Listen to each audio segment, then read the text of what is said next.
Gonna get a little yes in the chat. Yay, okay, great. So I think this might be our first fully hybrid Sidore presentation. So welcome to everyone in the room. And just have a little, say hello. Yay, some people are here. And we also have folks joining us online, as well as our speaker, who we are so happy to welcome with us this evening. Just a little bit of background in case folks are new to the Sidore Lecture Series.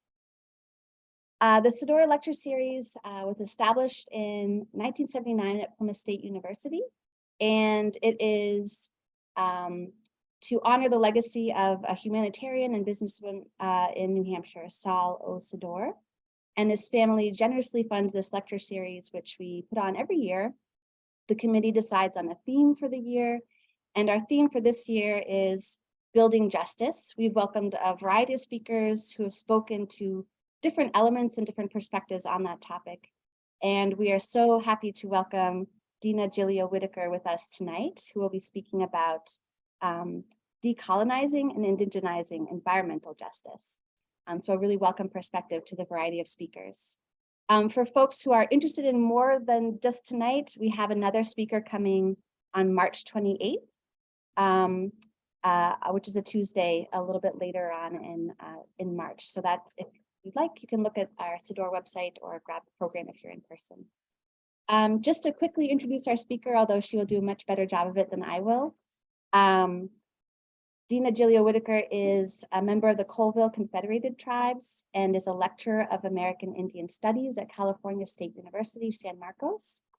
Besides being an educator, she's a prolific writer, both for journalistic publications such as the Boston Globe and Indian Country and a variety of other online publications, as well as several books, including the award-winning As Long as Grass Grows, which is a book-length version of much of what she will speak to tonight.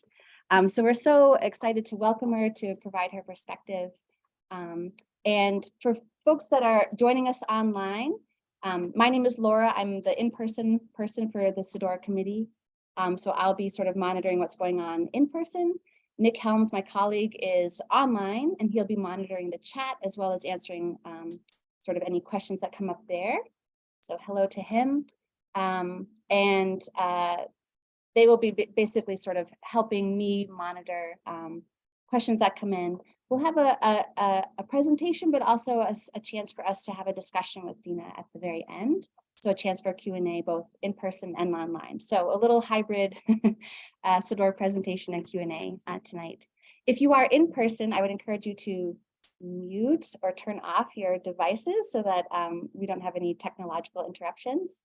I'm going to mute myself at this point and mute my video as well. And I'll let our speaker take it away. Okay. Can you hear me? Does that sound good? All right. Okay, great. Thank you for that wonderful introduction, Laura. And thank you again for the invitation as well to the Sidore Lecture Series, for providing this opportunity for me to address you all and share my work with you. So before I say any more, though, I want to introduce myself the way I usually do in the language of my ancestors. Y Pisnaxiel Isquis Dina Gilio-Whitaker, and I'm a descendant of the Okanagan band of the Colville Confederated Tribes, which is in Washington State. That's the land of my maternal ancestors. And if I were in that community right now, the way that I would introduce you as myself to you is to say who I'm related to establish my accountability to the community. So I would tell you that I'm the daughter of Rosemary Burnett Gilio, who was the daughter of Mabel Dizitel, and George Burnett, and Mabel Dizitel is the daughter of Ida O'Brien and George Desitel, and so on and so forth. And that just establishes my lineage and my legitimate connection to that community. It's increasingly important for us to do that, for us to be really transparent as Indigenous peoples about who we are and where we come from. So that's my way of just providing accountability. So, so that said, I'm coming to you from Southern California. I'm in the beach town of San Clemente, and that's in Orange County.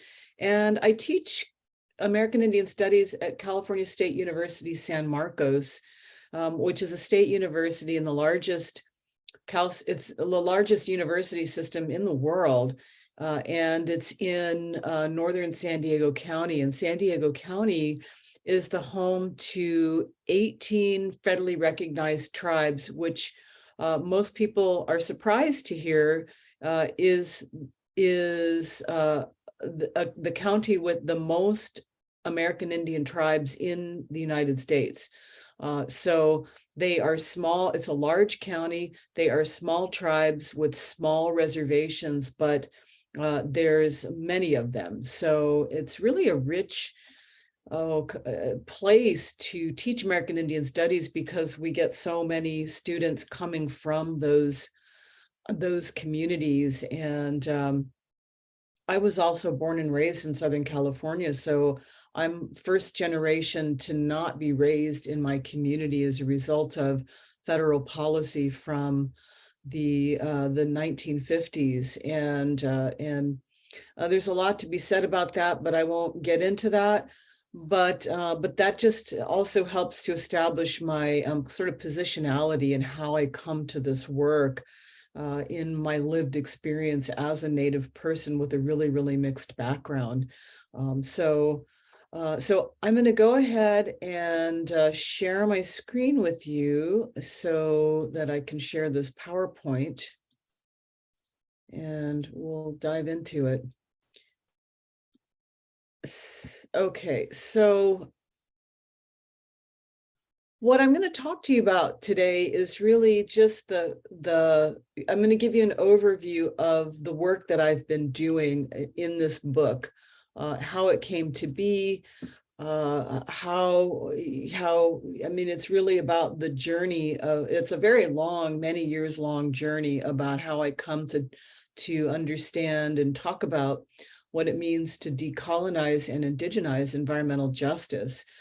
And it began before I was even a student, but it really started to ramp up when I became a student. And I was a non-traditional student, having gone back to college when I was, in midlife. I was literally in my mid-40s when I went back to college and was finally really clear about what I wanted out of my education. So that's that, and that came after years of being, what I would call an activist, doing a lot of different kinds of street activism and work within communities that I was living in California, in these urban Native spaces. And so that's this part of this. So we're talking about like probably a 30-year long journey here, but by the time I get into school and start studying this stuff, it's 20 years ago. So that's really the begin. Well, not quite 20 years, but probably 16 years. So that's really where this all begins. And all of that work culminated in this book, As Long as Grass Grows, which has become, it's been out now for 4 years, and it's become a really popular book. Like a lot of people have read it, are studying it. It's being taught a lot. It's kind of more popular than I ever imagined it would be, but I'm really grateful for that. So also, before I go any further, I wanted to just say we're going to make time for question and answer. So feel free to, if you've got questions and or comments at the end of another 35 minutes or so, we'll save the space for your questions and comments. So be thinking about it as I'm talking to you here. And so, okay, so going back to how this book comes to be, it's really, as I went back into college, as I'd been in this career as an artist, I was in the Indian art world for a long time. and was doing activism as, as part of my career as an artist, and just working for Indigenous rights in the community I was living in, and also considered myself an environmentalist as well. And so when I got into this program, this American Indian Studies program at the University of New Mexico, I was very kind of attuned to environmental issues, and I was really like kind of going in that direction about understanding how how do we talk about environmentalism and Indigenous issues, like how do those things come together.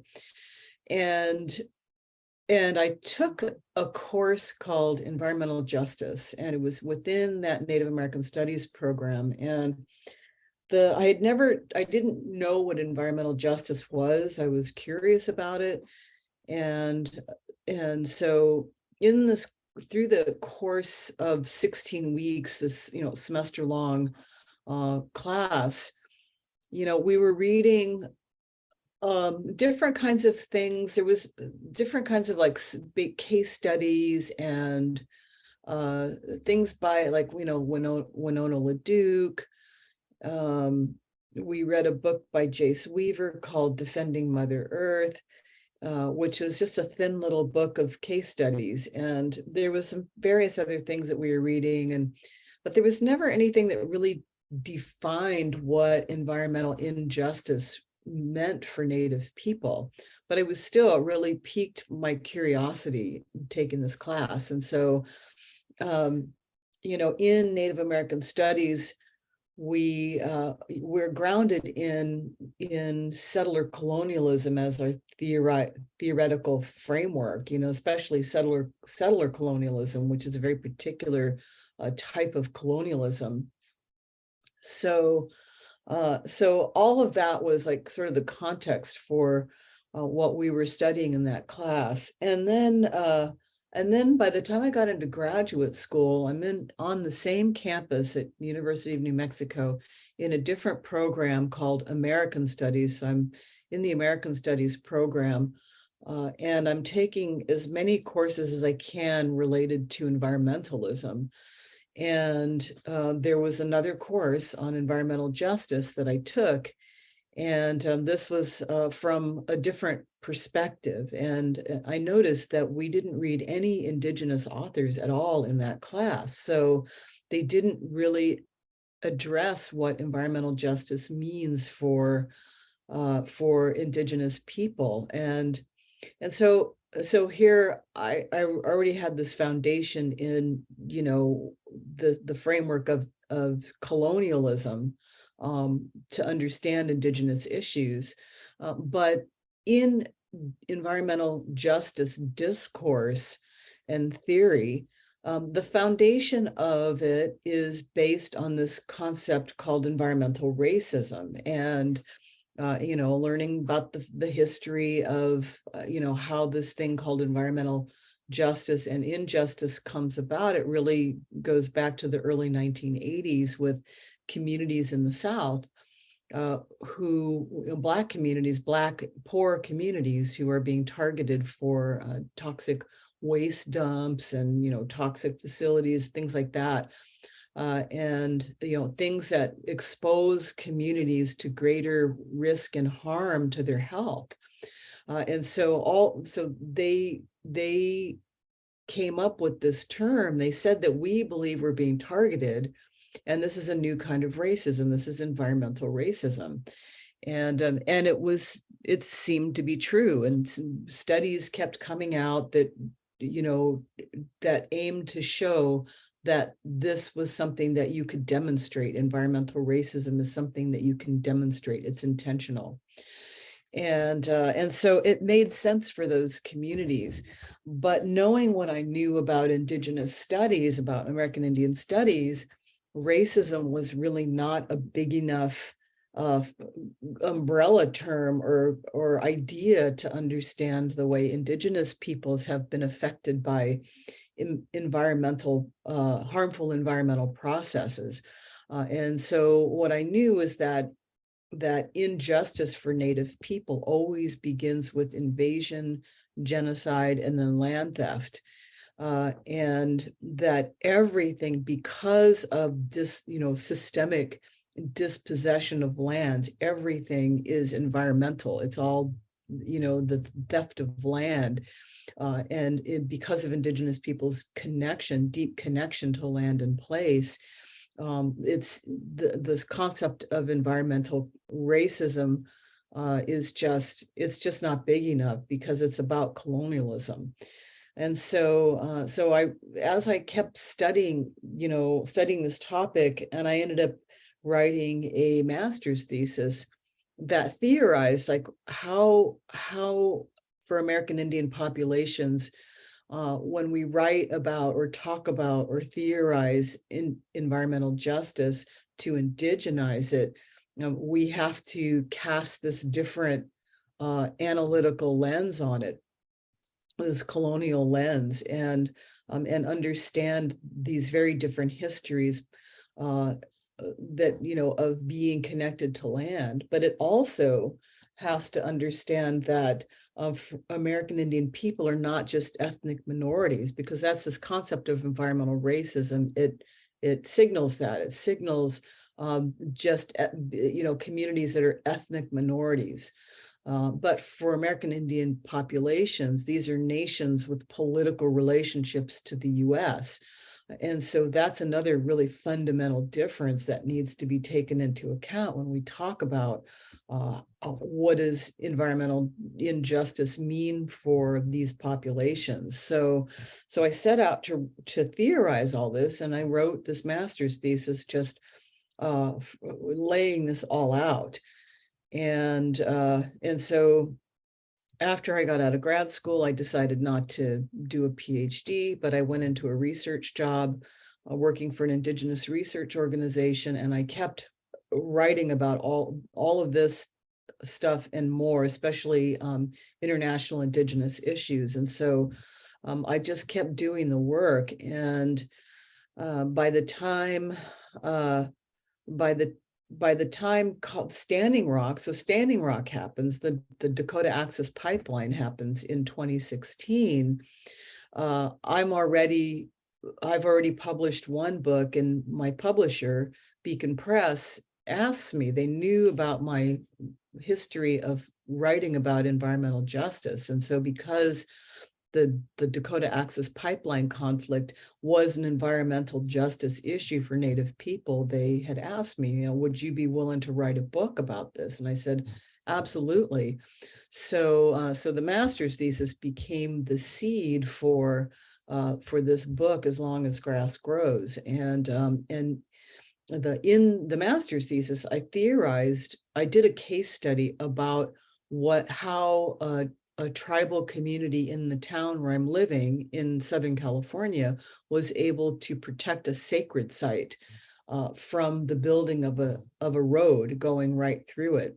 And it was a successful fight. They were able to stop this, but fighting in collaboration with environmentalists and surfers. It was a fascinating study to me. So the work is really all place-based. It's based in the community where I live. It's based on these principles of colonialism and what does it mean to understand these issues from the perspective of tribes as nations. So I bring this up because when I talk to students, this is really directed at you, because my experience with this is that it came directly out of my undergrad, my career as a student from undergrad and before, all the way through to grad school. So it was like a trajectory of things that I had been thinking about and been developing in my own mind. And so the point is that you can never tell like how what you're doing, the work that you're doing now as an undergrad is going to impact your life in the future. So especially if you're doing something that you're really passionate about, that's sort of the lesson for me, that I was able to continue doing that work. And it's really paid off for me, and it's really built a career. So I encourage students to do that. Okay, now, so moving on, this thing that we call settler colonialism, it's really a way of, it's another way of saying manifest destiny. We all pretty much know what manifest destiny is. It's this idea that the United States had this, imperative to conquer the land by any means necessary, and there's a divine right to do so. And no image in American history better describes that than this particular image, this painting, which most of you have probably seen at some point in your life. It's a classic American painting, but it was painted, during this time, during this very, very intensive process of Western expansion, where people are moving west in droves. They are pushing out, tribes very violently. And this image just captures it all, with this figure, the central figure, this woman named Columbia. And she seems like an angel, but she's really not, but it's got all these religious overtones to it. And you see technology kind of following her along with the light from east to west. And in the left part of the image, you see darkness, and it's as if the light is chasing out the darkness, and the light is represented by technology, by new kinds of people, and the darkness is represented by indigenous people, by wild animals. All of that has to be eradicated in order for these new people to come. And so all of that is, justified by constructing indigenous peoples as inferior. This has been the process and at least since 1828, with the very first Supreme Court decision that was decided on indigenous issues. It was called the Johnson versus McIntosh case. It's the first in a trilogy called the Marshall Trilogy. And the Marshall Trilogy were the first three cases that laid the foundation for what we call federal Indian law today. And those cases altogether created a structure, or what we might call a scaffolding, for how the U.S. deals with indigenous people, and it established this framework, this foundation of Native nations, indigenous peoples as inferior, and because they're inferior, the settlers legitimized the taking of the land. This very violent process. And everything since then has built a legal structure that maintains this paternalistic, hegemonic relationship between the US and Native nations. And according to the scholar Patrick Wolf, who in 2006 wrote about this, he wrote a very highly cited paper called Settler Colonialism and the Elimination of the Native. And in that paper, in his work, and he was writing from the Australian context, he was Australian, but it totally translated and fit in the American context and other contexts. This particular type of colonialism, which is about eliminating the native population in order for settler populations to replace them. So it's always about land and access to land. And it's always, as he said, it's settler colonialism is structurally genocidal because it becomes a system. It's not something that happens in time. Like like it has a beginning and an end. It's constantly ongoing because it's a system and a structure. So that's what we call settler colonialism. And this is the framework. And so, when we talk about Western expansion and these terms in the United States that we have all grown up with, the Industrial Revolution and modernity and progress, these narratives of progress, that Western expansion was all about. It's all about how modernity is shaped by by settler movement westward. And in this process of moving westward and this industrializing the land as it goes, it's a process that, brings life to settler populations. It opens up space for settlement and these new kinds of technologies that make it possible for these explosive population growths. But while it's doing that for settler populations, it's bringing death and destruction to indigenous populations. And so we call this, and not just to indigenous populations, but to the land itself. So this concept that we call ecocide, which combines the words ecosystem and genocide, they're parallel. It reflects like what's happening on the land. These ecocidal processes to the land are parallel to what's happening to the people, to the indigenous people. And so there's ways that there's lots and lots of examples of how we can illustrate this. And these are just three of the biggest examples that I have in these images here, beginning with the Missouri River watershed here in the Dakotas, which was where the Dakota Access Pipeline conflict happened in 2016. And the genesis of that conflict go back to the 1940s with the creation of the Pick-Sloan Act, which was about creating dams. It built a system of dams, just five dams on the Missouri River watershed in order to control flooding. It was very flood prone.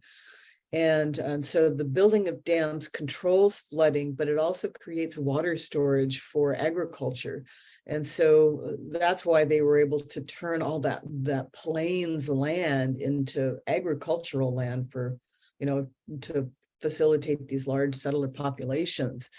And it is the Oahe Dam that became the center for this conflict. So, but years before, when the dam was first built, it had a horrible impact on these Lakota Sioux tribes in the region because these were people who had been living there for a very long time, and it was part of the much larger Great Sioux Nation that was created from the Treaty of 1851. And when through the processes of history, this giant reservation gets whittled down into 7 very small reservations, including the Standing Rock Reservation, which is right here, and is adjacent to the Cheyenne River Reservation. This is where the Standing Rock conflict happened. And when they built this Oahe Dam, it flooded these areas that were rich in timber, rich in food resources, rich in medicine. They were the sites of burials and the sites of villages and homes. And it resulted in massive displacement of Lakota families. Over 900 families were displaced from the building of that dam. And this is the 1940s. So this is not like in the 19th century or, sometime really long time ago. It's something that happened in the memory of people who are still alive today. And so this, this industrialization through dam building has this massive, it displaces literally thousands of people. Something similar happens in the Columbia River watershed up here, which is where my ancestry is, up here on the northern Columbia Plateau that borders Canada. The Colville Reservation is right in this general vicinity, and in 1940, so around the same era, 1940, the Grand Coulee Dam was built on our reservation, and it was the largest dam at the time in the world. And it was built without our consent, and it created a massive lake that flooded a major salmon fishery that was the home of it was the center of cultures, many tribes from the entire region for thousands of years that would come to this area in the summer times to harvest salmon, because the salmon runs were unbelievably plentiful. This whole region. There was another salmon fishery down in the lower Columbia Plateau, a place called Celilo Falls, where dams were built down there, and the same thing happened. They lost their fishery. So the entire Columbia River watershed has been so dammed. It's considered the most dammed river in the world. And my research showed there were over 60 dams built. I've heard there are even more dams than that, but this dammed watershed has created a not only culturally genocidal impact, but an environmental disaster of a different kind, because it's led to collapsing salmon populations, because salmon can't spawn up the river like they used to be able to. And so we have certain species of salmon that are on the verge of extinction. And salmon populations salmon are keystone species for other life forms. So that means that when a keystone species like salmon is threatened with extinction, it leads to the threatening of other life forms, down the food chain. So not only did we experience displacement, but we have this massive environmental disaster that's still playing out in ways that the state of Washington is still now trying to find a solution for. And ultimately, it's going to mean dam removal. It's not even just here; it's in Oregon and Northern California as well, in the Klamath River and the Snake River Basin. So the salmon problem is not limited to the Columbia River watershed. Now, there's something else completely different happening here in this right image. This is the effects of uranium mining, which is ongoingly ecocidal, because you'll see here these black dots represent expended uranium mines. There's hundreds of them. In the Western United States, there's thousands of them, but in the Southwest, right here, this concentration of black dots, there are over 1,000 of these mines that were mined for uranium during the Manhattan Project during the early 20th century, and then abandoned. And the vast majority of those mines were not cleaned up. So you have these mine tailings and these waste dumps that are exposed to the elements, and so you have radioactive particles that are, on reservations, especially in the Navajo Nation. So Navajo Nation and surrounding Pueblo communities who are experiencing, ongoing contamination of radioactive particles, which they're breathing, and it's in the water, it's in some of the homes that were built. And so you have ongoingly elevated rates of, disproportionate rates of cancers and respiratory diseases and things like that, that are still happening in these communities. So, these are, all different examples of these ecocidal processes that are parallel to the impacts that it has on Indigenous people and bodies. So kind of shifting gears a little bit, one of the things, so these are the things I write about in the book. One of the things that I write about in the book that was something I had wanted to write about for years was the history of the environmental movement and its relationship to Native peoples. And so it was something that was really wasn't really being looked at. Now it is more and more now, but when we talk about how environmentalists, these different types of environmentalism sometimes, or the environmental movement is sometimes talked about in waves, like sort of a wave theory, similar to feminist theory, where you have, proto environmentalism with the conservation and preservation movement, going back to the 19th century with Henry David Thoreau and John Muir, who are, and Aldo Leopold, who these are all people who are, highly celebrated in the environmental movement for, bringing these environmental ideas and consciousness to what would become called second wave environmentalism, which would be in the mid 20th century with the counterculture and the back to the land movement. So if we think about the environmental movement as sort of beginning with Rachel Carson writing Silent Spring in 1961, and then several major environmental disasters happened throughout the 1960s that bring this growing consciousness of environmentalism that results in the creation of the Environmental Protection Act, the Environmental Protection Agency under the Nixon administration in 1970.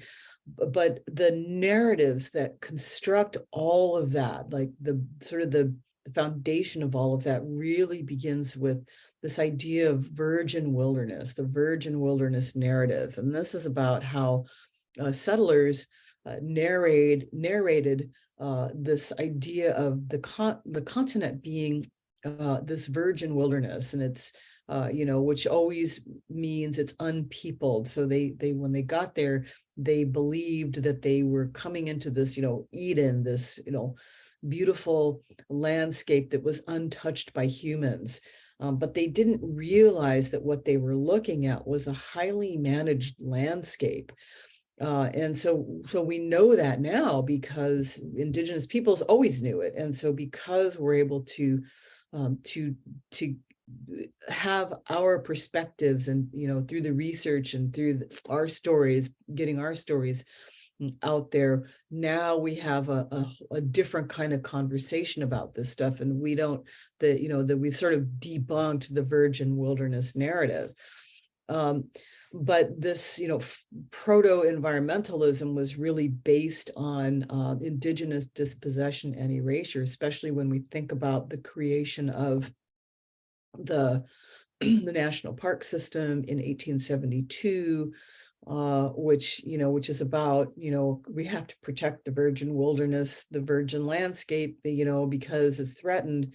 And as Mark David Spence said, that, in order to protect the virgin wilderness, it had to first be created. So if you think about how paradoxical that is, creating the virgin wilderness in order to protect it was about, dispossessing Indigenous people of their lands. And all of that, of course, is, happening in the 1870s. And it's ramping up. This is during the period of Indian Wars. And very aggressive white settlement across the Western United States. And so as I wrote in the book, this is about how not just white supremacy, but what I call settler supremacy is the foundation for the environmental movement. And all of that gets carried through into the 20th century in ways that were not identifiable by the counterculture and environmental movement people and these back to the landers, because as you see so much of the environmental movement, was happening with these folks, these hippie folks, these back to the landers who were, they accord this new respect to indigenous people, to American Indians, but they are still nonetheless appropriating culture while they're doing it. This impulse to go back to the land, to live like the Indians lived, to live in teepees, to have a lighter footprint on the earth. All of that is all very well intended, but they in most cases were not thinking about whose land they were going back to. And so that second wave environmentalism was full of cultural appropriation, full of the fetishizing Indians, and all of that equates to ongoing erasure. So in the meantime, though, indigenous peoples are there. They've always had their own indigenous knowledge systems. Because they're place-based people, they are living on lands that they'd been living on even when they were moved and dispossessed and moved into different areas that weren't their homelands. There were still, those who were, and they contained, within their cultures contained these knowledges about how to live really sustainably on land, and their spiritual systems, their culture, their worldviews are these are what we call indigenous knowledge systems. And one type of indigenous knowledge system is traditional ecological knowledge, this thing we call TEK now, which is finally being recognized and implemented in a lot of different ways in order to regenerate landscapes and places that have been degraded because they've been mismanaged, because indigenous peoples were removed from those areas. So when we talk about indigenous knowledge systems, a really important point is that there's not one kind of indigenous knowledge. It's because it's always place-based. It's always based on ecosystems, very specific ecosystems. That's why it can't be universal. So these cultural, what we call epistemologies, epistemologies simply means a knowledge system, how you come to know what you know, it's not just theoretical. It's always applied knowledge, because it's knowledge that's gained from millennia of interacting with these ecosystems in very particular ways that maintain balance and harmony. So I'm running out of time. I'm going to skip this video that I usually show, but I want to get through this slide. One of the things that I wrote about in the book was the critical role of women's leadership in environmental justice, indigenous environmental justice, that we can trace back to at least a century ago, with the beginning of Native people forming advocacy groups in order to change policy at the federal level. So there's this long history of Native people resisting colonization, working together, Native women working with men before white women have the rights to vote in this country. You have Native women working side by side with American Indian men for the rights of American Indian people. There's a whole history here about how Native women they influenced the earliest feminist movements in the United States going back to the mid-19th century. There's a lot to talk about it, but I wrote about it in the book. It's a beautiful history that's not usually recognized, but because most indigenous societies are gender equitable. They have balanced relationships between men and women. Most Indigenous societies are not patriarchal. They're often they're matriarchal, or at least matrilineal. And so all of that, these, women's leadership, women's power gets brought forth throughout the 20th century in these Native rights movement spaces and activism. And that really shows up in the 1970s during the Red Power movement. And then also during the Standing Rock conflict, where we see which was led by women and youth. So it was, and this was what was different in a way from the Red Power movement of the 1960s and 70s, because men were really visible there. We can talk about how colonization kind of gave rise to that. But women were there. They were sort of behind the scenes as the backbone of the movement, as we sometimes say.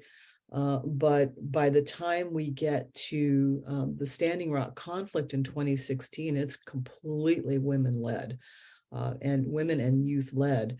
So, and of course, Madonna Brave Bull Allard, the late Madonna Brave Bull Allard was, kind of the leading face of that, and numerous others. But this was a very important piece of, environmental justice activism for American Indian people, is women's roles in that. So what does it mean to decolonize Indigenous environmental justice? Well, if so indigenizing and decolonizing are related, but they're two separate things. Indigenizing it means bringing Indigenous peoples to the forefront, speaking for themselves, bringing their histories, bringing their cultures, bringing their Indigenous knowledge to these spaces in all these various ways. And then decolonizing it is how we imagine transforming systems to make them more responsive to Indigenous people's concerns. So environmental EJ, this thing that we talk about, which is activism, theory, law, and policy, it's got to recognize that in the U.S. history, of colonialism and this ongoing structure that we say is ongoingly colonial, because it erects these barriers to true Indigenous sovereignty. So even though we have, like, Native nations are considered sovereign in the US, there are barriers to it. And it's the legal system that has erected those and maintains those barriers. Decolonizing EJ, this thing we call EJ, has also got to recognize that Indigenous, so again, going back beyond this idea of environmental racism, like reducing it to racism, we need to recognize that Indigenous people's different relationship to land has to be taken into it. That has to be the foundation for how we talk about it. Indigenous peoples always had a different relationship to land than settlers did, because of their worldviews. So this means recognizing these Indigenous knowledge systems, which are based on something that we often call the 4 R's, which is relationality, reciprocity, respect, and responsibility. These are common values that are within Indigenous knowledge systems and TEK. So EJ has to be capable of understanding these very different conceptual frameworks and how Native people relate to land. Also, decolonizing environmental justice means turning attention to UNDRIP. UNDRIP is the United Nations Declaration on the Rights of Indigenous Peoples. This is a United Nations document that the UN General Assembly, including the United States, has endorsed. In theory, it's not a treaty, it's not a convention, it's just a declaration, but it does enshrine certain very important rights, including the right to free, prior, and informed consent, which goes beyond consultation. So for development projects, for example, like the Dakota Access Pipeline, would have mandated that the tribes involved would have been, required to give their consent to a project like that, not just consultation. That in the end was the reason that the Obama administration stopped the building of this pipeline, was because even they recognized consultation hadn't even been done properly. And so, of course, the pipeline was built anyway because Obama lost the election, not Obama, but the Democrat, Hillary Clinton lost the election, so Trump gets elected. So as soon as he gets in office, he greenlights the pipeline, and it's finished 6 months later. And so it was just heartbreaking, but we all knew it was going to happen. And then finally, understanding land back, this thing that we call, what's happening here? Land back. We've maybe all heard this term by now. It's quite a movement. It means returning indigenous jurisdiction to managing lands that were taken unjustly. So land back, returning indigenous people to the land can mean, it can take place in many different ways. It can be the actual title, transfer of title of land into trust, which turns land into reservations. It can mean the creation of land trusts, land conservancies, and conservation easements. And it can mean collaborative management and co-management arrangements between federal agencies and tribes, or nonprofit agencies and tribes. There's all kinds of ways that land back is being facilitated in order to restore indigenous land management to lands.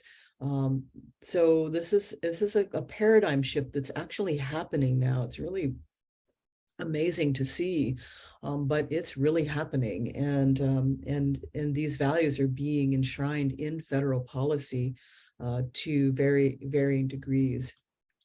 And then finally, when we talk about indigenizing and decolonizing environmental justice, it means that if we're going to go back to this image, we go from this paradigm to this paradigm, which sees indigenous knowledge coming back onto the land in order to restore ecosystems to the point where they're in balance, ideally, and reverse the processes. So this piece of art was just done in 2021. It was the first time I'd ever seen anybody, sort of an indigenous person, respond to this image in such a way, but it gives us really something to visualize and to understand the future being indigenous and the future of the land requiring indigenous knowledge. So that's my last slide. I'm going to stop the share right now, and we can, if you've got questions, if you want to, if somebody wants to facilitate, that would be great.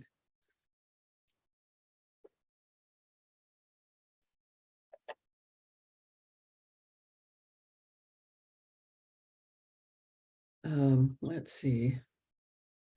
I'm looking at the chat. The Q&A. I see somebody has posed a question. Given that environmental injustice for indigenous nations and people, one of America's ongoing problems, has been around since westward expansion and the colonization of early settlers. Why do you think the government and activists don't take more action to help environmental injustice for Indigenous nations and people on a daily basis? It seems that the government and activists will only help when it benefits them or when there's a major headline in news. And that's actually, that last point is really true. It's really true. So something that we say in political science, one of the things I learned as a political science minor was that this concept of maximized self-interest, like people don't change, societies don't change unless there's a perceived benefit to them. Like you don't, like civil rights, for example, civil rights. Nobody was going to just hand over and just give Black people rights to desegregate. Nobody's going to just, stop the processes of colonization without demands being made. So the history just shows that governments and societies only make change when there's some perceived benefit. And we're at that point now, and this is part of the paradigm shift that's happening. There are changes in laws. There are these big changes being made, and it's pretty interesting to see it in the last couple of years. Since my book came out, actually, it's been mind-boggling about the different kinds of ways we're seeing these ideas playing out in federal policy and state policy, in these collaborative land managements. It's every day almost there's some new kind of news about how Indigenous peoples are working together with non-native organizations and governments and things like that. So there's a movement really happening right now that's unlike any other time in history. So we have to be able to recognize that and hold on to it and build on it, because it really is happening.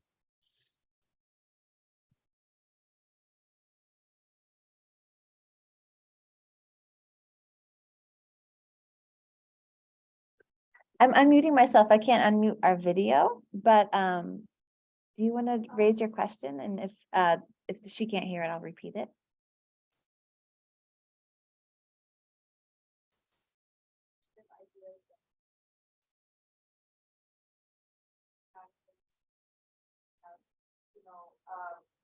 I don't believe that we have like a lot that we can do, but any initiative ideas that we start or little by little, so that obviously awareness is number one thing. Advocacy is also whatever respect the land, the community, the environment. But do you have any initiative ideas that we can bring to the school or just start just to continue? Sure. I'm not sure if Dina, if you could hear, I know some of the people online couldn't hear, No. but we have a student in the audience just wondering, maybe a first step for someone who's inspired by your work and wants to know like what we can do besides just becoming more aware of these issues. Yeah, you can come up to the mic. That's always the question. Like everybody always asks that question. And I'll have the student repeat it because she'll phrase it much better than I will. I just wanted to ask, like, do you have any initiative ideas that we can bring to the school? Because like, we're just students and there's obviously not too much that we can do with being like our first focus in class and everything, but obviously, this is their, first thing is awareness and then advocacy and then whatever we can do to protect and care for the environment in the community. But do you have any initiative ideas that we can bring to the school so we can start, to continue this movement? well, for me, that's sort of like asking for the silver bullet kind of, I don't have a simple answer for that question, but I always say that it begins with education. And so, there's a lot of unlearning and relearning that has to happen here. And so I think it's don't discount how important it is for you to just be learning about these things. Once you are aware, you'll start seeing things in a different way, and you'll start noticing things that you weren't aware of before. You could, I do encourage people to see what's happening in your part of the country, what kinds of organizations, what kind of work is being done in indigenous communities where you're at. Now, you guys are you're in New Hampshire, right? Yes. So let's see, New Hampshire, is that Narragansett territory? I'm not sure. I'm not sure of who the indigenous people are of that area, what the nearest native communities are, but I would look into what's happening in your region. What are people doing in the area, engaging with environmental restoration, indigenous rights, and that kind of stuff, and just keep educating yourself on it, so that you can figure that out as you go along. So sorry, I'm speaking from a place of, I'm actually from the West Coast, and I have like a lot of friends, I'm from California, so I have a lot of friends who, are from the reservation. And so I honestly don't know much of exactly the purpose, because I have my own battles that I'm fighting for, like my Mexican people, for, the disabled community. I'm a justice leader here at the school, and I'm a president of a multicultural club, and we're starting events, and I'm barely starting initiatives to raise the awareness of my people and stuff. And I don't have much, I have like, my friends and stuff, but I'm like, I just feel like it's a lot, and I just, I don't know, I would like some kind of guidance, kind of, to be able to know what can I help, because I'm already fighting my battles, but if we can add to my battles, like what can we, like how would we be able to go about that? How can I combine the battles? Every battle is different, obviously, but I believe that there is a lot of importance in being able to unify the marginalized. So I think that I think that's like where I'm coming from when I ask that question. Thank you for raising that question. I think we have a question in the chat, which I don't know if you can see, Dina, coming from someone else. What do you see the future of land back looking like across the Americas? How do we compromise on what has been taken, what has already been built? How do we share the land for both those who have been displaced and those who live here now? Again, a big question, but any thoughts on sort of like a larger regional America's perspective, perhaps beyond just United States? Well, I can't really conceive of it beyond the US, it's because it's an issue, everything's place-based. So, and you can't separate these issues of environmental justice from the context of the state system of countries. And so clearly, there's big battles being fought all over the world around environmental justice. The US is a particularly unique setting, because even for as difficult as our histories are and our relationships as indigenous peoples with the United States is, we still have more, as indigenous peoples, more rights than maybe anywhere else in the world, but probably at least rivaling Canada and New Zealand. Because of our treaty-based relationship, we have this history of having made hundreds of treaties, and it's embedded in the US legal system that those treaties have to be respected, even as bad as it's been abused. It's still something that's built into the legal system, so it's paradoxical and it's contradictory. But we're seeing it's a constant battle. Like, all the land is never going to get given back. Like, that's just not going to happen. It's not realistic to even think about that. But that means that in a system like the US, which is a colonial system, a structure, it means that justice will never be stopped fighting for. Like, Native people have been forced into a position of resistance. Resistance will never end because the structure never ends. So because colonialism is ongoing, Native resistance will always be ongoing. Hopefully it gets a little bit easier, but it's always subject to the shifting winds of the political system, as we all know. So it's always going to be a fight. But the patterns of the last half century have been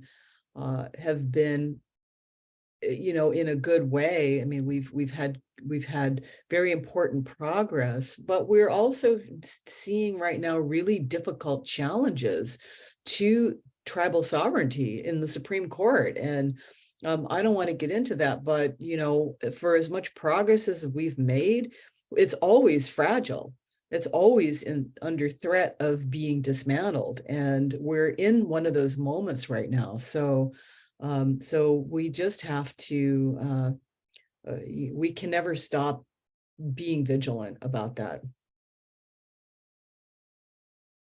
Any other questions for those participating online? You're welcome to add something to the chat or do the Q&A function. We have one unanswered question in the Q&A function from Andrew Bell. You want me to go ahead and read that? Yeah, go for it. That could maybe be our closing question since we're kind of towards the end of this time. But yeah, go ahead.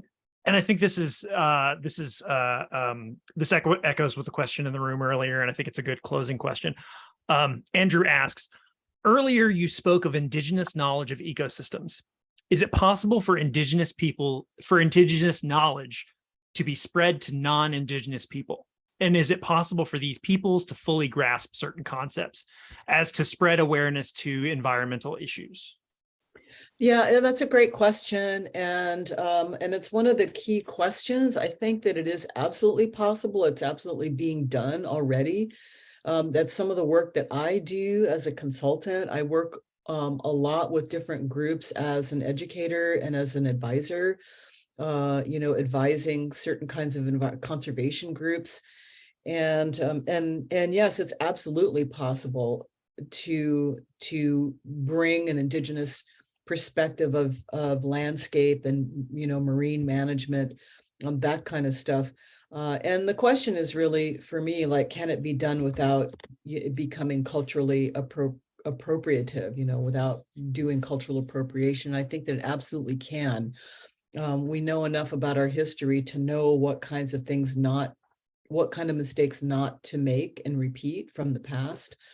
So I'm optimistic about all of that. And I think that, we're seeing indigenous knowledge, TEK, being embedded in policy statements, policy documents at the highest levels of the federal government even. And so it's being taken really seriously. There's a growing awareness that removing indigenous knowledge from the land has led, in many cases, has led us to the environmental devastation that we're seeing. A perfect example here in the West is around wildfire, how removing indigenous fire from the landscape has led to these extreme wildfires that we have now that are out of control because forests have been mismanaged. Native people always managed those forests with controlled burns.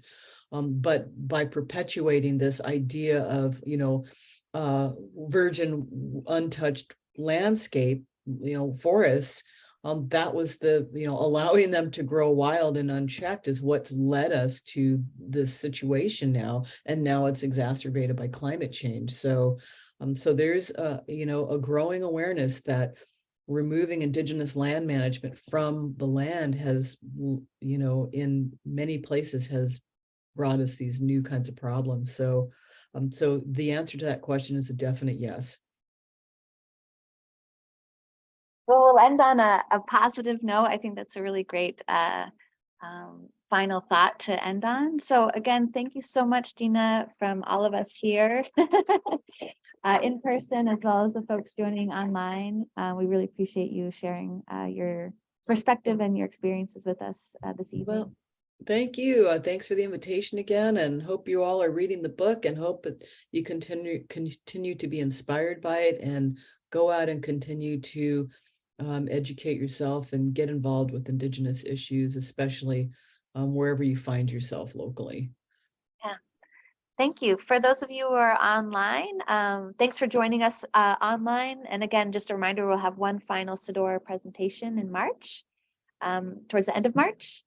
For folks here, we have some refreshments, and for the rest of you, have a great rest of your evening. All right, thank you. Goodbye, everybody. Bye.